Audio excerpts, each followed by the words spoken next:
Hi guys, welcome to the September 1st webinar with AutoLeap. And I cannot believe we're in September. I say that every month. We're in August, we're in September, and it's just like, holy cow, time slow down. Before I get started, most of you know the drill. We're going to start with some housekeeping notes. Then I'm going to introduce the topic and today's awesome expert speaker. So just as a reminder, this session is being recorded. You will get a recording of this afterwards. So don't worry if you need to get back to the shop. If your Wi-Fi drops or connection drops, we will send this to you and make sure that you get all of the awesome content that's being provided today. We do also do a survey after the webinar. So once I close out the webinar, it will pop up on a screen. I do give out $20 Amazon gift cards for that. The whole purpose of a survey, right, you guys know, is to get feedback, to get better, to improve, to put up the speakers that you want to hear from and the content you want to hear about next. The reason we do these and we provide them for free is so that you guys can grow your businesses, and we can provide this value add to you. We want to make sure that you guys are part of this webinar. I know you're not on camera. I know you're on mute, but please make sure you put your questions in the chat function. If you guys have thoughts or ideas or anything regarding today's topic, just go ahead and chat with us and we will make sure to answer your questions throughout. So without further ado, I am going to introduce you to Greg Bunch. Greg is here today to talk about going multi-store. A little bit about Greg. He is the owner of Aspen Auto Clinic. So who better to tell you guys and give you advice than somebody that has a shop and is on the ground. He started his business from his home garage in 2001 and has grown the company to 6 locations. So another awesome point to learning about multi-store growth. He also founded Transformers Institute in 2016. So that is a training and coaching and marketing company dedicated to helping shops transform their lives, businesses, and communities. So Greg, I'm super excited to have you here. Thank you for joining us. You bet, Amber. So glad to be here. Oh, well, I love that everybody's telling us where they're from. Texas, Baltimore. That's wonderful.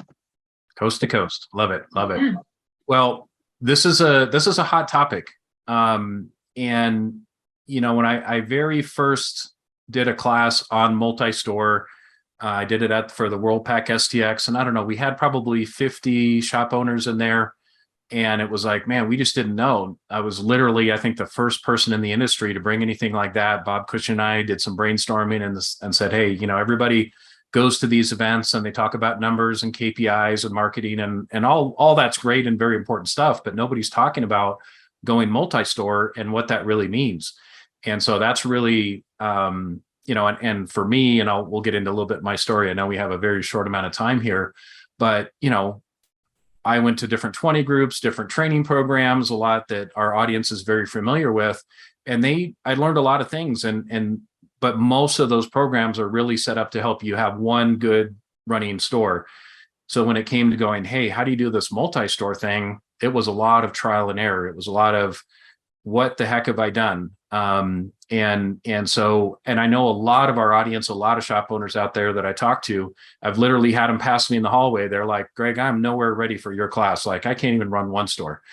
But as this has evolved since I've started Transformers and these conversations are continuing to happen, I'm finding more and more people are going, hey, you know what? I think there is something there, and maybe I am ready. And can we talk about that? So what I did is I pulled out some of my slides. I have it's an 8 or 9 hour course on going multi-store, and that's still not enough. I mean, there's a lot to this. But what I wanted to really start with is, you know, the mindset of what's going on in the industry. I think that's important to know and go, why would I even consider this? And then number 2, you know, you can have all the systems and functions and read all the books, but if your mindset, if you're not really ready for what this is going to entail, and thinking in that way, then it's probably not a good idea either. So I really wanted to spend this time with our audience and discuss this. And obviously AutoLeap, you guys have, you know, gone into the multi-store side of your software, that's when I started this. Nobody really had multi-store software unless you were a big, you know, Midas, Meineke. They had their own proprietary software, but there really wasn't an aftermarket, especially cloud-based software program that can help you manage multi-store. So thank you guys for doing that, because that is, like we're going to talk about, the trend in the industry.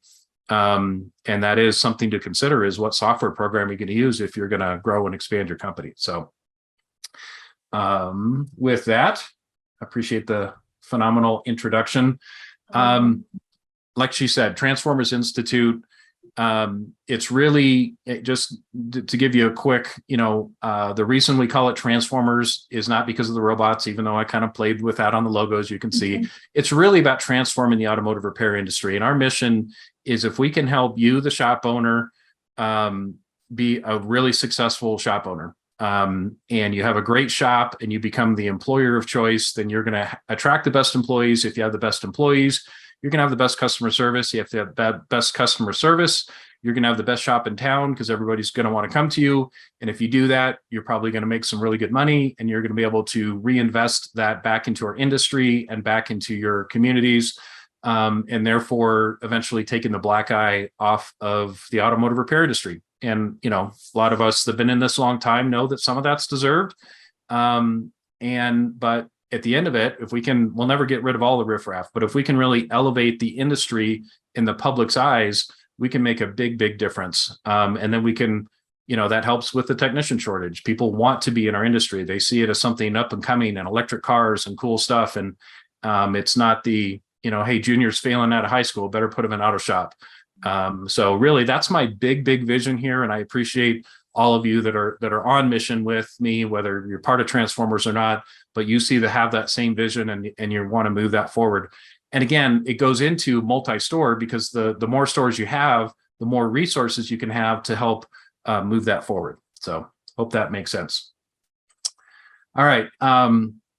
This isn't about me. This is about the industry. But like Amber said, I am the president and CEO of Transformers Institute. Told you a little bit about that. The other thing is just like she said, we have 6 stores in the Colorado area. We're continuing to grow as well. And maybe not quite as fast as I want to, because I'm also doing Transformers. But I understand what I'm teaching here, and everything that I'm talking about here goes right back to things that we do in my own organizations and the clients we work with. So a little bit of background here. Apologize, this slide is a little bit blurry here. But you can see, and I don't know how many of you have been in the business probably for a long time, because the demographic of shop owners are older. But for those of us that were in business, I started mine in 2001, but you can see what happened here in 2008. So this is vehicle sales.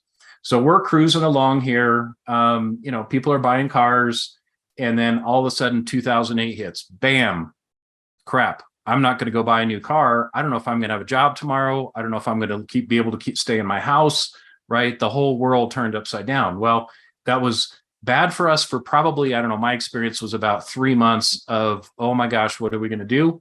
And then all of a sudden car count started climbing. Why? Because people were not buying new cars. Sound familiar, right? Like we're in today. We're not buying new cars. We're going to keep the cars we've got. And so we're going to spend a lot more money. So I saw car counts go up. We saw average repair order go up. And we saw this trend really through 11, 12, 13. Myself, a lot of my clients had really, really strong years. And then what happened is, you can see really starting 2013 and 14, and then as you see in 2015 and 16, more cars were sold than ever in US history. So what happened there is people said, okay, enough's enough. I got 260,000 miles on old Betsy. It's time to trade her in. I think the economy's recovered. I'm going to do better. And then we saw shops going, man, what's going on? I'm losing all my customers. I'm losing car count. What's going on? Well, it wasn't necessarily anything we were doing wrong. It's just that this trend of people turning in the cars. So I bring this up for 2 reasons. Number one, now we look at our shops, right? We're in 2022. What cars are in our sweet spot right now? The 2015, 16, 17s, 18s, right? Record sales, right? So now we've got a lot of cars out of warranty trying to get in our shops. We've got the same trend that we had in 2008. People are not buying new cars because they're so expensive, the chip shortage. You've got used cars way overpriced.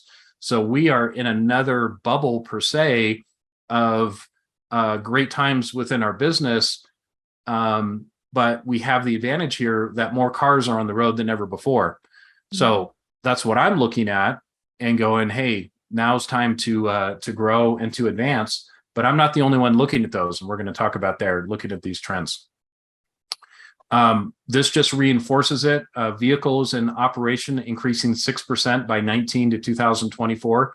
Now, this chart came out in 2019, and actually these numbers, from what I've seen, have gone up slightly because people got cars out of cold storage during COVID and fixed them up, and actually more cars than this actually are on the road. But again, the point is that more cars on the US roads than ever in US history, and they all are going to need service. The average age, right? This back in 19 was 11.8. This is, well, I think it's up to like 12.6 to maybe even 13 years old, the average cars on the road. Again, people are holding on to their cars. People are fixing up their older cars. Cars are lasting longer. I just finished one of our Platinum Mastermind meetings where we had multi-store owners from all over the country, and we had the discussion about air conditioning repairs. I'm in Colorado, and, people want their air conditioning here, but if you're in Texas, Atlanta, Louisiana, Florida, like, people will sell their firstborn to get their air conditioning fixed. We just did this. I didn't sell my firstborn, but we did just fix our air conditioning very quickly. Yes. But there was also the discussion that we're not seeing as many breakages, things are not breaking in the air conditioning systems as much as they did before. So again, it's just cars are lasting longer. And so again, that's all a benefit to us as well. The question always comes up, what about electric cars, Greg? Isn't that going to take us out of business? Well, my good friend Chris Chesney, he was a presenter at our summit last year. We had a great presentation on electric cars, and he said the key thing. He goes, if human beings make the cars, they're going to break. Now, they're going to break different things, but at the end of the day, human beings are not going to make something perfect. They're going to need maintenance. They're going to need repairs. Obviously, that is something we're going to have to deal with. We're going to have to retool and re-engineer and figure out what to do when the electric cars really come into play. But as you can see on this chart, the predictions are that 86% of cars in 2031 will still have internal combustion engines. So when people are thinking electric, and that's what that means, ICE, hybrids, right?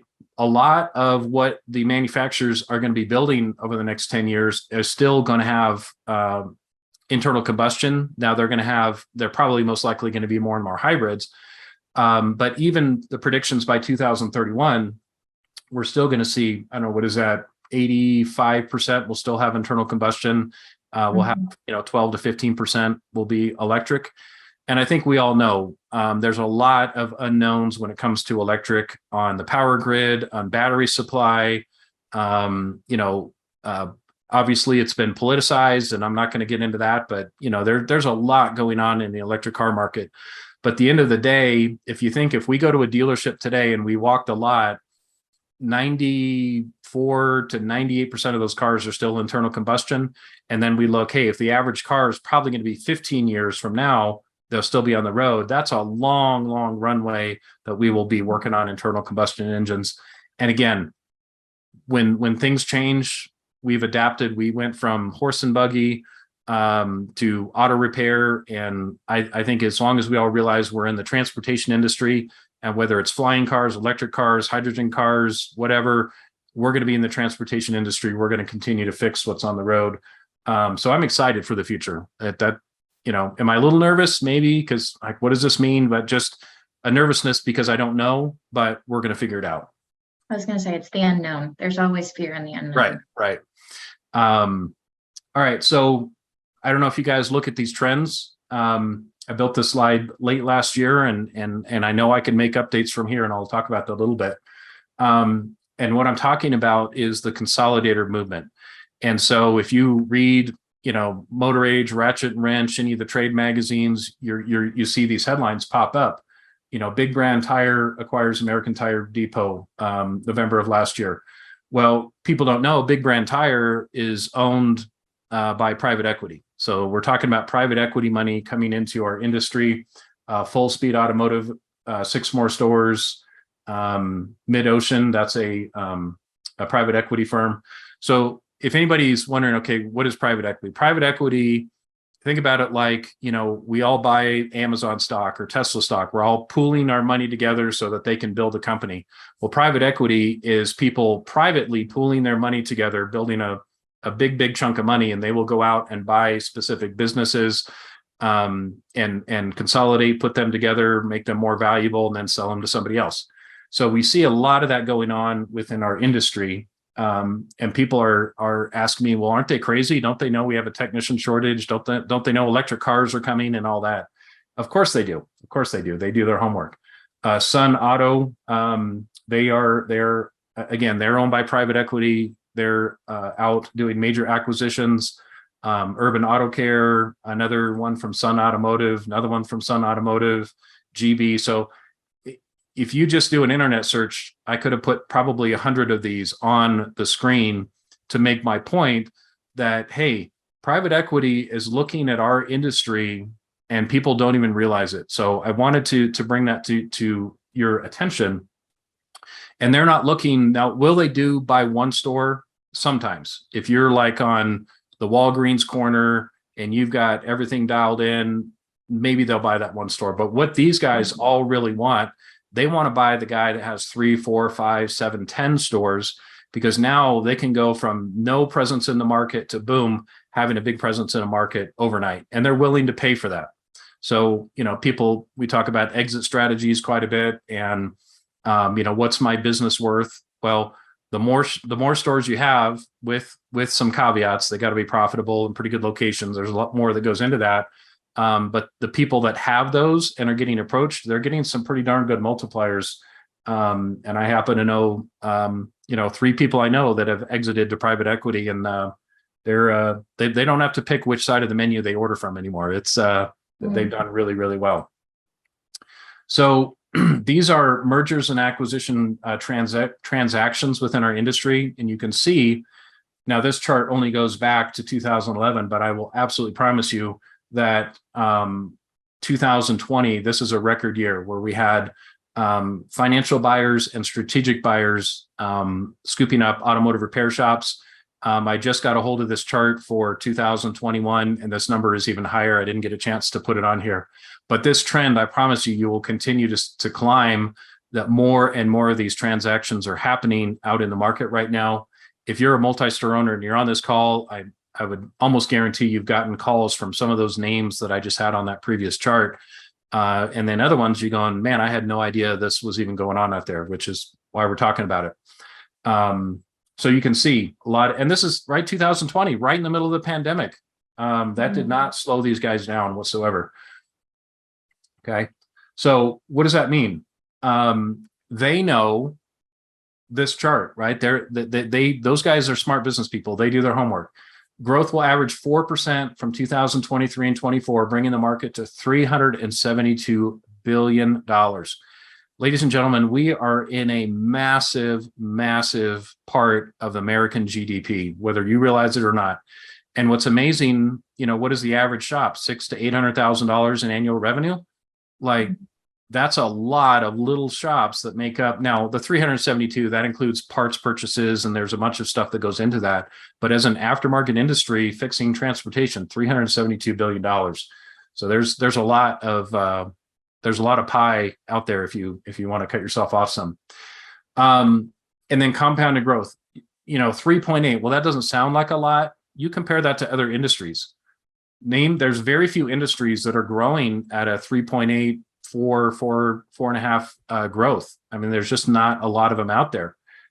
So whether you, say, Greg, this stuff is great, I'm going to stick with my one shop, or, hey, I want to know more about to growing, we're in a really good industry to be in. And people go, how can you say that, Greg? We got technician shortages, we got all these problems. Everybody has those problems, right? If I'm talking to a bunch of guys in restaurants, they're jealous of what we do. There's the problems that we have are systemic in every single business. Yeah, it doesn't matter what industry you're in. Can I ask you a question really quick? Yeah. from the audience. Are they buying up shops for the real estate, or are they keeping them for repair shops generally? Great question. They are keeping them from repair shops. Very rarely will they buy them for the real estate. In fact, if they do buy them for the real estate, they will usually sell it off to a real estate investment firm because they don't want to be in the real estate business. They want to be in the money, the capital that it takes to buy real estate. And I'm not saying real estate is a bad investment. I have quite a bit of real estate myself, but it's the ROI, the cash on real estate they'll never get that with what they can get taking that same amount of capital and putting it into an auto repair business, if it's done right, of course. But great question. So you may be in an alternate universe, okay? During 2020, right, we saw all these mergers and acquisitions going on. These big boys are writing big checks. Well, at that same time, 6,000 shops closed their doors. 6,000 shops closed their doors. 91% of independent repair shops reported a decrease in 2020. Okay, that speaks for itself. There's a hidden thing going on here too, and that is dealerships captured 22% of the do it for me market in 2020. Mm-hmm. Well, they got their rear end handed to them in 2008, right? And for those of you that were around then and understand the dealership network, right? They were arrogant. Hey, we charge the most amount of money and we're proud of it. We don't work on all makes and models. We don't work on cars older than this amount. There was definitely, and because the dealerships didn't really care as much about making money in their service departments because they were selling cars, right? We saw those charts, massive car sales. What do we need? What do we need service for? Well, what they realized when people stopped buying cars is, oh boy, we better start making money in our service departments. And so they began to restructure. Now they're smart and they learn this and go, hey, let's not let 2008 happen again. So they went hard on the marketing, just like we told our clients in 2020, people still going to drive, people still need their cars fixed. And we better make sure that they still know who we are. Because, we had the 6,000 guys, and I don't mean any disrespect, that some of them are literally, they just hid under their desk, they close their doors. Hey, I'm just going to wait till the storm passes. Those guys are gone. They could not recover from that. And the dealership said, hey, we're not going to let that happen again. So, and people talk about that. Hey, dealerships are withholding parts. They're selling parts at the same cost they're selling to us. They're being way more competitive on the service market because they want what we have. And so that's something we definitely have to be aware of. So I ask people, like, which universe are you in? Are you growing your revenue? Are you breaking sales records? Are you still in recovery mode? And if you go, hey, Greg, I'm still in recovery mode, that's okay. You can still recover from that. But I was very proud that a lot of our Transformers clients had record sales. I would say a good 92% had record sales through the pandemic. And part of it had to do with they kind of jumped on the wagon with us a little bit later, and they didn't have some of the infrastructure and things in place they needed to make it through the pandemic, but they're on a good trajectory now. So all that to say, do you really grasp the opportunity we have in front of us? Okay, there will be more cars out of warranty on US roads than ever in the next 10 years. Technology, right? You can say that's scary, that's going to put me out, or you can say, hey, I'm going to embrace technology and I'm going to take that to the next level. Aging out owners. Every statistic, right? Us as shop owners are getting older and older, and like, hey, you know what? I just don't have the energy to do what I did the last 10 years. I started my shop when I was 31 years old. And yeah, it's a heck of a lot of work. I would not want to go back and restart and have to do all that over. Strict zoning. Yeah, I'd go try and buy a piece of land and buy and build a shop in the good part of town. I challenge you to do that. If you can get it through, you're going to spend a lot of money building something out. So it could be bad, right? But it also is good because it raises that barrier of entry for us being in the business. Obviously, the technician shortage, I think, Amber, if you did a poll, what's the number one issue shop owners have right now? You're going to find it's that. Yeah. So it's no secret. There are not enough technicians to go around, but there are enough technicians for the shops that are on this call. but there's not enough to go around. So we got to figure out how do we get them working for us. Okay. So you can look at that as a negative, or you can look at it as a potential massive opportunity. And the question I ask everybody, are you ready? Okay. This is not going to be easy. This isn't a walk in the park. But the opportunity could be well worth the reward. So people go, Greg, this is great. This is overwhelming. I can see that, but man, I don't even know where to start. So it starts with transitioning right here in your mind. Okay. I was at a industry event, a live event, and I forget who the speaker was, but they got up and they said, what is the number one thing holding you back from getting your business to the next level? And I remember writing this down going, well, I got to stop thinking like an automotive person in business, and I got to be a business person that's in automotive. So my background, I was an ASE master certified L1 technician. I was the problem solver. You know, hey, we got this electrical problem. We got this drivability problem. We got this, all these problems, right? I took pride in that, like a lot of us do as technicians. We got into the industry because we love fixing things. We love helping people. We weren't thinking business. We were thinking, hey, we like fixing things. And so what I realized is that's only going to get us so far. And what I went in talking to shop owners, hundreds of them, thousands all over the country, that's where they stop. They go, you know, I'm a really good technician, but I'm not really a great business person. And so that becomes that barrier to be able to grow. We're going to talk about that a little bit.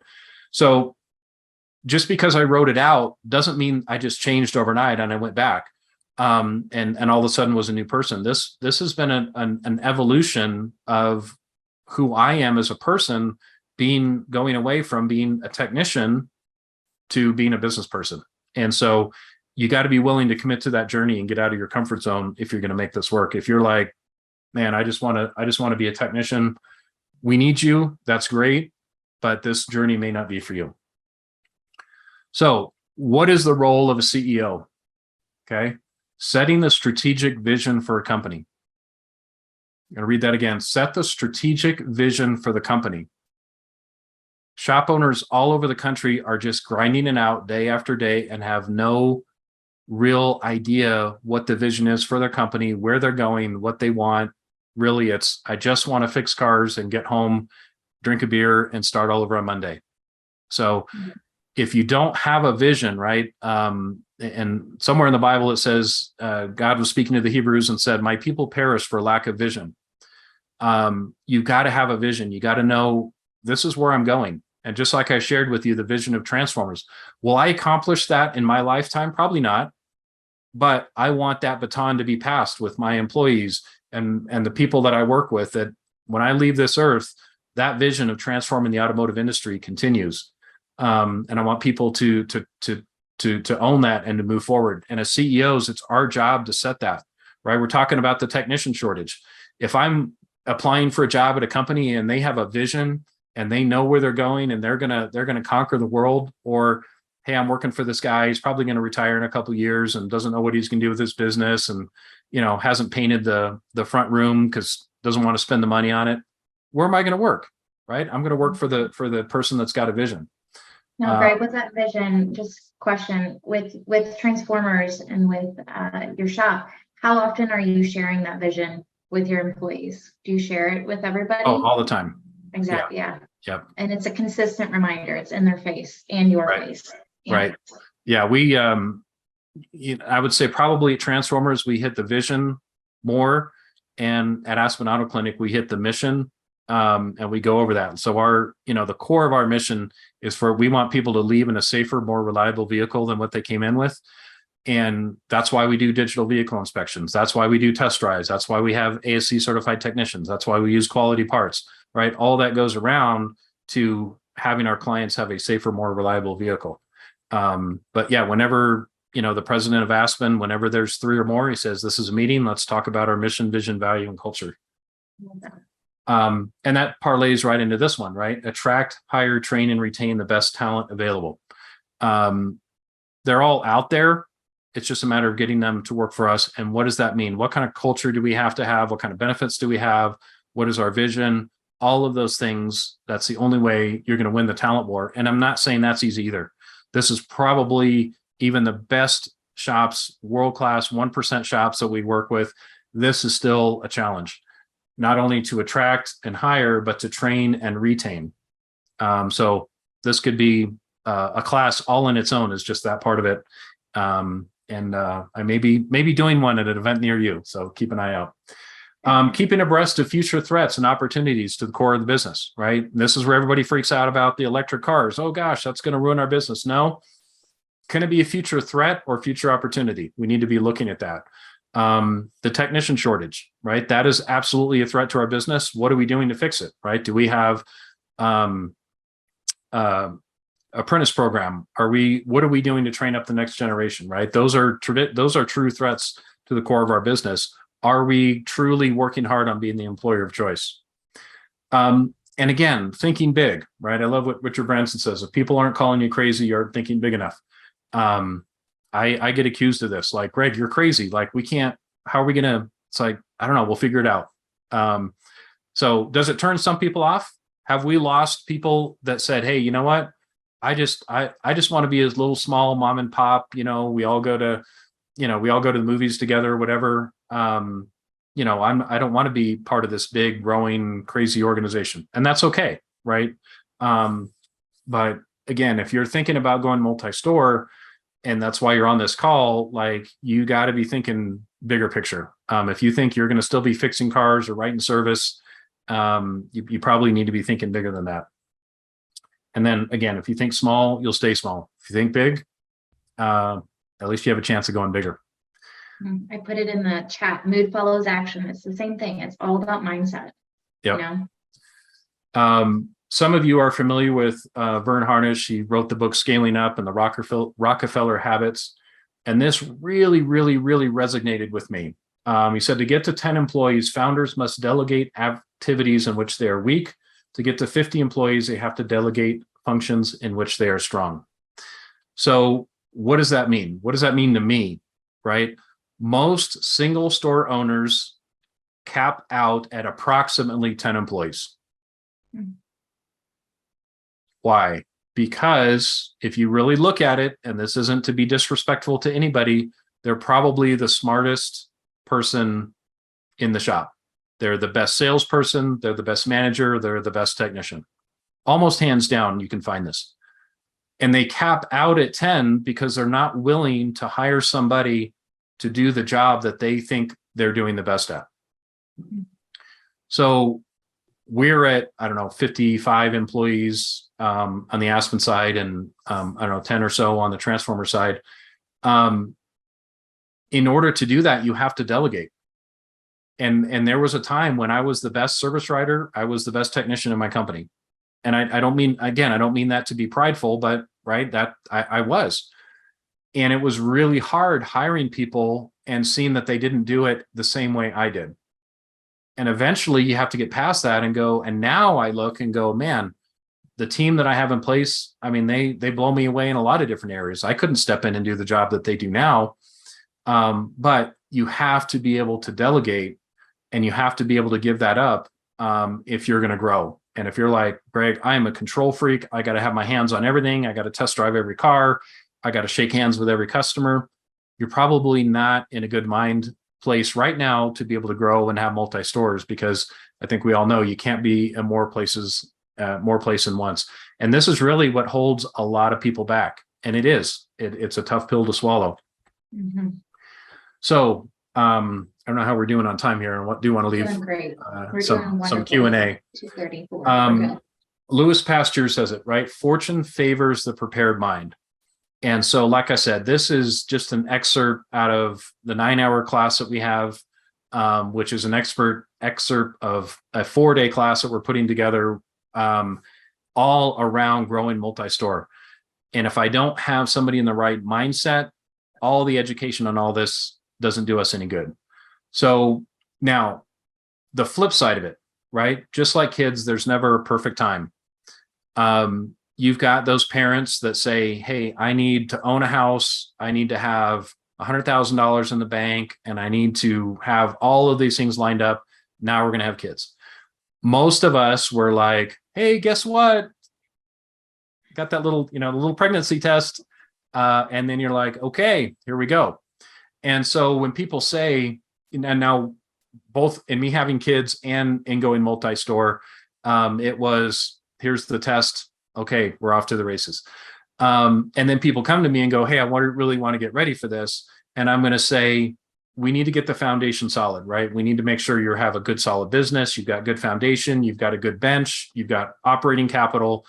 But if you're waiting for absolute perfection, forget it. It's never going to happen. And so there is that tipping point where you go, hey, it's time to jump in. So when I went from one store to two, I had a pretty good single store. It had been profitable, ironically, but I had a bookkeeper that stole almost all of my profit that I'd made that year.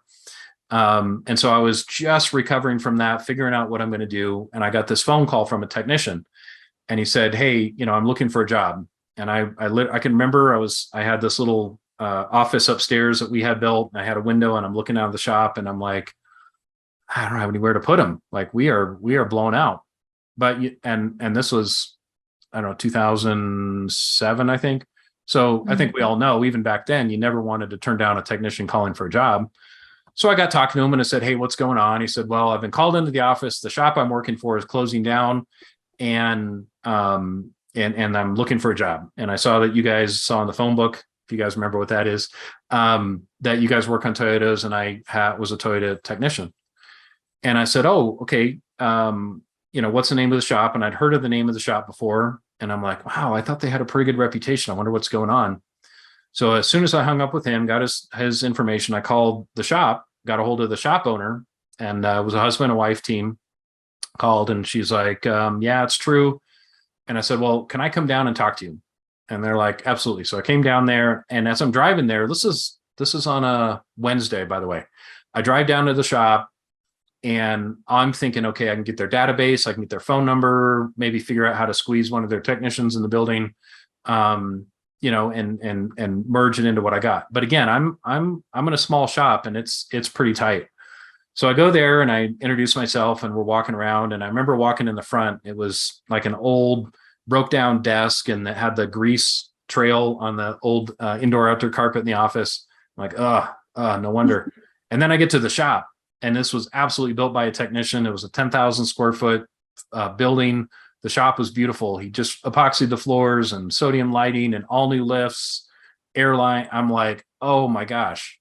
And I had this crazy moment and said, can I just buy the whole thing? And it was like, heck yeah, that would save me from bankruptcy. And so again, I said that was on a Wednesday, hired an attorney, got the documents drafted up, got a hold of the landlord, told them what was going on, got a hold of their who they leased some of their equipment from, negotiated with them on a price. They had to finance it because remember, I just got stolen from, so I really didn't have any money.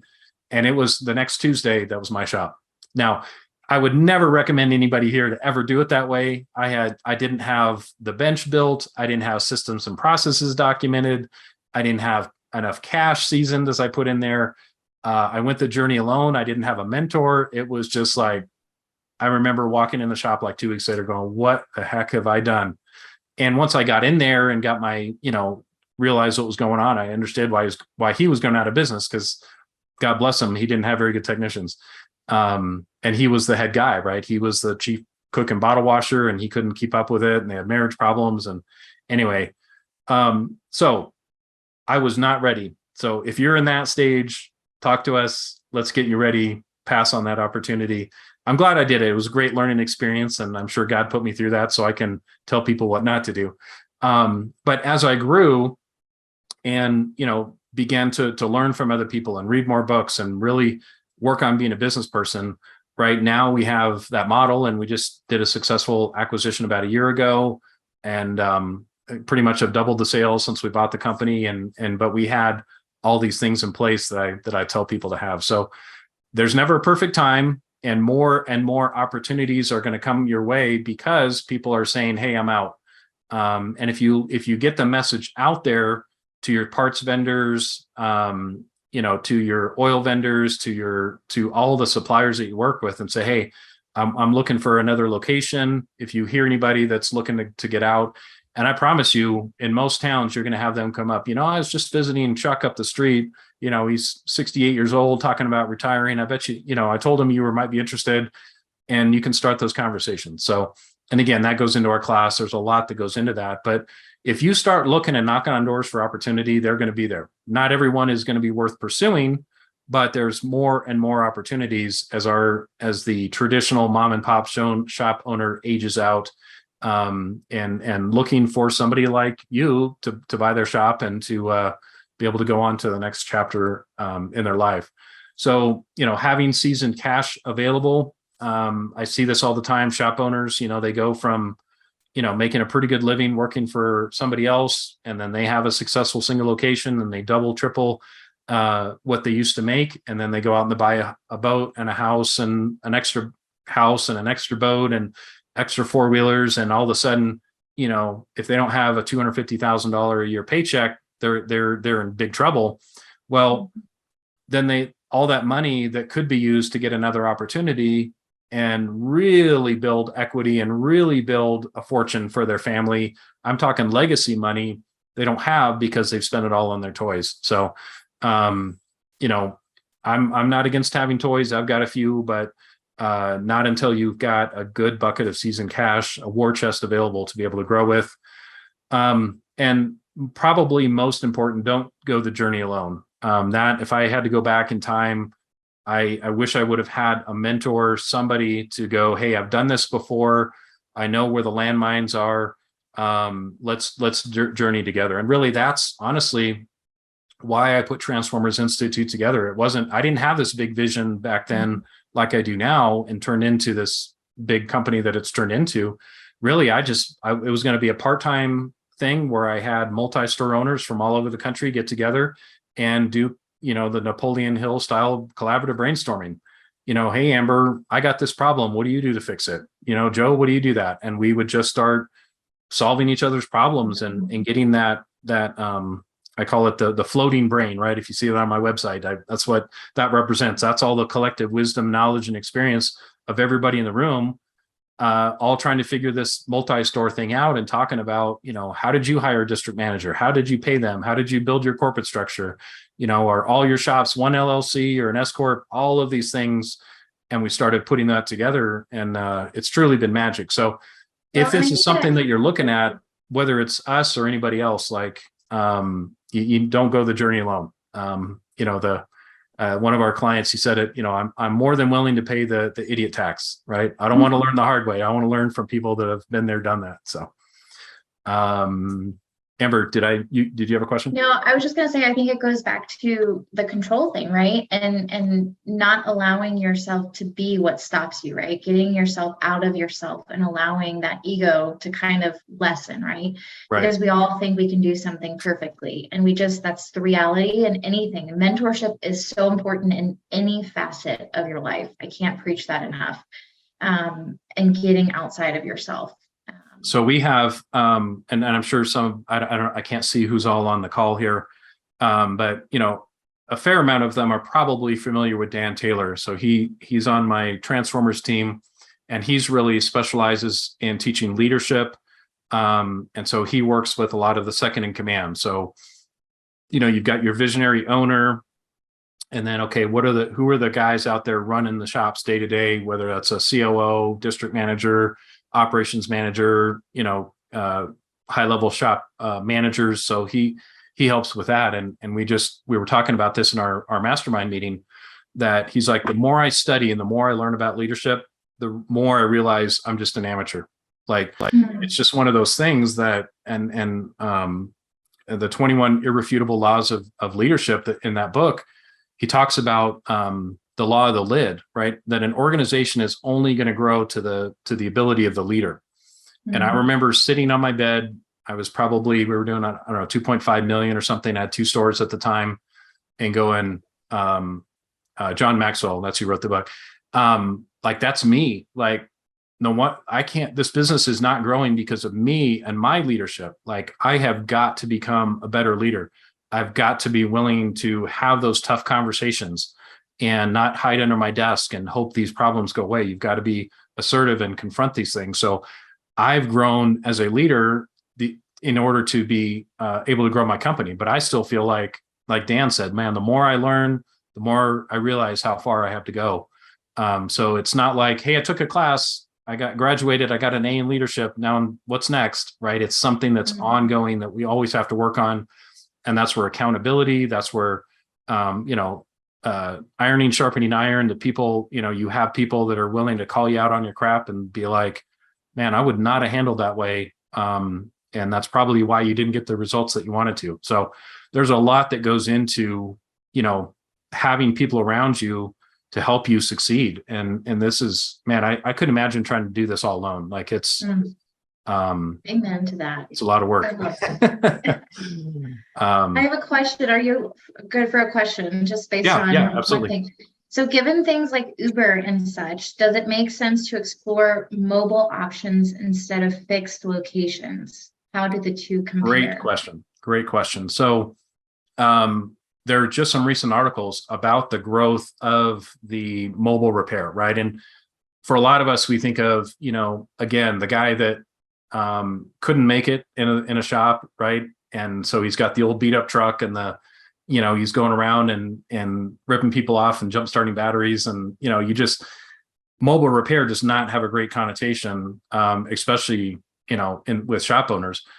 However, we're seeing private equity, venture capital money pouring into some serious players in the mobile market. Down in Texas and Florida, some of the big guys, they've done some tests with auto repair, like full blown auto repair, and then tires. And what they have found there is the auto repair wasn't very profitable, but the tire market where they come to your house and they put a set of tires on, they're starting to see that can be very profitable. There's a company, I think they're out of Texas, met the guys, and they're building something on being a brake specialist and having vans set up for mobile repair in regards to brakes. So as a technician, like last thing I want to do is jack up somebody's car in the driveway and I'm thinking, what do you do with oil spills and coolant spills and the washer that drops and man, I want to be in a shop if I'm fixing a car. Like that doesn't sound like any fun to me. I think that's probably one of the hardest ways you can make a living would be mobile. However, right, we're talking about convenience. We all learned in the pandemic, we literally don't have to leave our house, right? We can, if you work from home, right, you can get your groceries delivered, you can get your toilet paper delivered, you can get your wine, you can get your wine delivered. You can get everything get dropped off at your door. So why can't somebody, take care of my car? Now we had a lot of shops that we worked with that we started advertising concierge service, right? Drop off and pick up. And some people took advantage of that. It didn't take off near like I thought it would. And so people have kind of gone away from that. But I do think mobile repair is a segment. What we really need to be thinking about is customer convenience. Yeah. So how can we accomplish why would somebody call somebody to come to the house? It's because I don't have time to leave, right? If I'm an accountant, if I'm an attorney, if I'm, whatever, and when I leave the office, my money stops coming in and, I've got to be in front of my desk and that's how I generate revenue. Like, how do we make life easier for that client? Okay. And to me, that could become picking up the car. Now, maybe we have, a setup where we can do really, really minor repairs, but really the whole idea to me is to get them back into the brick and mortar shop because you can't do a good inspection and have all the tools and equipment to do the job right. But I think we focus on the convenience, solving that issue and making it more convenient. Even if it looks like mobile repair, I think that's the direction we all need to be thinking about. Yeah, I was going to say too, think about all the people that went remote, right? And are still working remotely from home. I mean, I will tell you the air conditioning I talked about, I got it done in my driveway. Somebody came here and did it here. So it is convenient because I don't want to drive my car without air conditioning. So did they physically did the repair in your driveway? They didn't take it to the shop and bring it back? Nope. Yeah. Well, and there's other companies, right? Like AT&T, right? When I needed my new phone, they had an option when I went online to come to my house and give me a new phone and set it up in my house. So talk about convenience. And I think that's what they've learned, like for tires, right? right? I mean, they have vans set up with the tire machines and, everything's set up. Now, if they're doing a set of tires and, they see that your brakes are worn out or your shock's leaking or something like that, then they can set it up and say, hey, we found this while we're doing your tires. Would you like us to bring it into the shop and get that taken care of? But the convenient factor of, hey, they came to my house, I didn't have to leave the office. It's a trend that I think all of us need to be looking at for sure, and solving that convenience problem. Because Amber, if they would have come to you and said, hey, the machine we need to fix your cars at our shop, we can leave you a loaner car here, or we can pick it up, take it back. When we're done, we'll bring it back. You would have been, yeah, no problem, right? Because blown away. Well, yeah, yeah, talk you would have about been able going to keep above. working. Yeah, exceeding expectations, right? I would have thought I would have taken my car, but it's just that, talk about a purple cow. I don't know if you've read that book, but what are you doing extra for your customers? Right. So. And this is the kind of stuff, and I'm so glad this came up, because these are the kind of topics, right? When we get together with either a platinum or a gold mastermind groups, it's not, hey, Greg's the smartest guy in the room and everybody's got to learn from Greg. No, it's we learn from each other. We throw this subject out there and we all, what about this and what about that? And there's it's been amazing. We've grown, the shops within the shops within those groups. Just, I've seen massive amount of growth, guys literally double, triple, quadrupling their companies, both in revenue, how many stores they have, building up leadership teams. And a lot of that comes out of that collaborative brainstorming. So, I got obviously my slide up here, interesting how we can help. There's more than one way. I mean, we do service advisor training, we do marketing, we have the mastermind groups. There's quite a bit of stuff we do. And if you're like, hey, this is something that intrigues me, reach out to me. There's my email address. We're not a fit for everybody. We really, the people that are, hey, I'm doing $1 million, 1.2, 2 million a year. And I really see a trajectory. I understand what you're saying about the future of this industry, and I want to be a big part of it. That's really kind of the clients that we help the most. And again, it's worth a conversation to see if there's something that we can do to help somebody. And if we're not, we'll tell you, hey, we're not a good fit. And there's some other great organizations out there that can probably help you where you're at right now. And when you get past that and get that figured out, then come talk to us again. I love that. And I'll put this, I do send follow up with the recording. So I will make sure in that email, your email address is also included for them. But I really appreciate it. I want to make sure that if there's any standing questions, please feel free to push them. As John said, so as a hybrid model, perhaps the way forward. And I think we kind of went over that. And I think it's just all to say, we need to definitely start thinking about different ways to service our customers. Absolutely. Right. Absolutely. And I think it's also, what is their buying habits? What are their habits in general? And understanding your customer. That's any business, right? And really, truly understanding your customers and the customers you want to have. Right. So, everybody is familiar with Blockbuster. Mm-hmm. And if you look at Blockbuster, the two things that people hated. Okay. Number one, your wife calls at 6:00, you're on your way home from the shop and said, hey, I want movie night and pizza. Titanic just came out, can you grab it? And of course you get there and they're all gone. Right. Mm-hmm. So you had to go to a physical location. They sometimes didn't have that in inventory. And then you pick some stupid B movie and you waste 2 hours of your life. Right. And then of course, you get busy, you go to church and have the kids and you forgot to return it. So now you don't get it back till Tuesday. And now you're paying late fees for the movie that you wish you hadn't watched. Right. Pain points. Now, Blockbuster was like, hey, we are Blockbuster. Nobody's taking us out. We don't, they didn't care. So Netflix comes along and they eliminate those two things. So they eliminate late fees and they eliminate having to wait for the movie, right? You mail the DVD to your house and you get to watch it and you got to see it when you wanted to. What people don't know is Netflix actually went to Blockbuster and said, hey, do you want to buy us? And they're like, nope, we don't need you. 5 years they bankrupted Blockbuster. Okay. There's Mhm. probably people on this call that their auto shops are in old Blockbuster buildings now. And so that's how fast things can change. And that's where, like you said, what are your customers saying? What are the pain points they have in regards to auto repair? And how do we smooth that out? Now, no one's ever going to take away, I'm sorry to say, you got $3,000 of needed repairs to get your car back on the road.